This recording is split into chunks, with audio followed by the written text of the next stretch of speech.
My name is Seiju Hosari.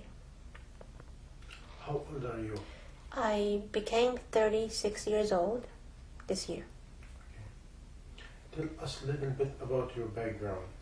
Okay, I'm half Japanese, half Chinese, and I lived most of my childhood and adolescent years in Japan, and until high school, and I came to America to study, and then I stayed here. Why you choose America? When I was in Japan, I know growing up, even at a young age, I knew something was missing in my life. And I lived there for 10 years with my parents and my brother and my sister. I went to school like everybody else, but I felt like I needed to look for something. I didn't know what that was. So I made the decision to leave home. And after I finished high school, I left for Europe. And I traveled for about 6 months. I hitchhiked and took the train. I was just wandering around looking for something, not knowing what it was. And during my travel, I met a lot of people. And I realized that I was very naive, very immature compared to many of the young people that I met in Europe. I met a lot of travelers, and I realized everybody had very strong opinions about something. They had beliefs, whatever it was, and they were able to speak about what their belief was. And I realized that I had really nothing to say, and I realized that I was very empty. I had really nothing. So I was looking for something, what could be my belief, and what I could stand for. So that made me decide to come to America to study, because entering college in America is not too hard, and you could study different subjects quite freely compared to Japan. So that's why I chose to come to America. That was 1990. Meaning, how old are you at this time? I was 20. I was 19 in Europe. When I came to America, I was 20. Meaning what? In which age you left Japan? 19. 19. All my friends went to college in Japan, all my high school friends, but I couldn't go to college without knowing what I wanted to study. And in Japan, you have to decide what major you want to study before you decide to go to college. You have to choose it first. And for me, I couldn't do that because I really didn't know what I was interested in. And I felt like I needed to search first. So that's why I left the track from everybody else. At this time, what is your belief? Do you have any belief at this time? Are you Buddhist? Are you atheist? What is it? Okay, my mother was, she calls herself a Buddhist. She has an altar in the house. She prays every morning, every evening, a lot. I watched her mom do that. So in the morning and at night, I would put my hands together and say good night or good morning next to her, but that was it. But I didn't really know what the belief was. And I never thought about God or anything else. No, I never really thought about the life beyond. No.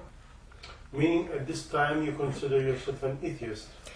Okay, I heard that atheist is when you believe that there is no God.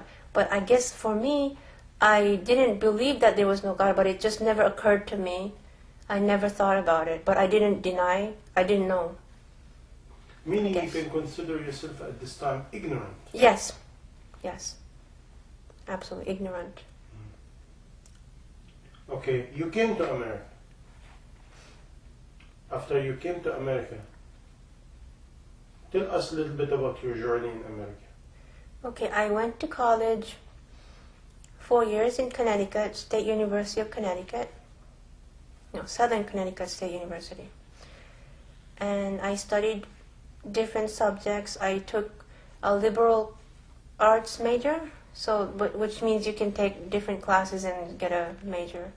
So I didn't really have anything specific that I was interested in, but I touched different subjects. I studied a little bit of philosophy, sociology, anthropology, and some religious courses. I was interested to see what was out there and what knowledge I could get. And I remember my senior year in college, I wrote a letter to my parents that I'm about to graduate. And I wrote to them that I learned a lot in college, but what I realized, what my final conclusion was, that despite all the knowledge that is out there, that we as human beings really don't know anything. We have very little facts. We have very little facts, and the fact that there's a huge unknown out there was more powerful to me. That to know that we really, all the adults, they didn't know the truth. There was a lot of question marks, and that was my discovery in college. And what does lead you to? So I finished college, but I was still searching. I really didn't find anything except the fact that we don't know. So I kept looking, I kept going on with my life. I moved to Miami. I got married with my so-called college sweetheart. We moved to Miami. We had a pretty good life there. It was hot and sunny, but I was still very, very empty. I didn't know why I was living. And even though we could have like fun moments, it was superficial, and deep down I knew that I didn't have it. I wasn't fulfilled. There was an emptiness in me, but I always somehow I had the feeling that I was going to find whatever that was missing. I felt like I'm going to take my time, but I'm going to keep moving forward until I find whatever that was. And I was comfortable. For some reason I was comfortable that I was going to reach that. I don't know, I didn't know at the time what that was, but something that would make sense of everything to me. Because at the time, life didn't make sense to me. And marriage, I thought it was going to be a security for me, but it was not. It was a very insecure marriage for me. As I believe for most people, they have an insecure marriage because it's not based on what it should be. And then we moved back to New York. We moved to Connecticut, we moved to New York. I did move a lot, and I had different jobs. And yes. And one day, I landed. I always wanted to be a social worker. I don't know why, but I wanted to help people because I felt like I was a very fortunate person. I had a good family. I had no financial problems. I had no physical problems. I considered myself very lucky. I was thankful for that. And I knew that there were a lot of unfortunate people in the world, in society. So I wanted to know these people and to somehow know if I could help them. And that's how I landed a social worker job in New York. And there I saw humanity with such darkness I never thought that I would know. Like what? Okay. People were very, very lonely people, and they were very broken people. And but also the other thing I found out was that even though they were broken and dark, they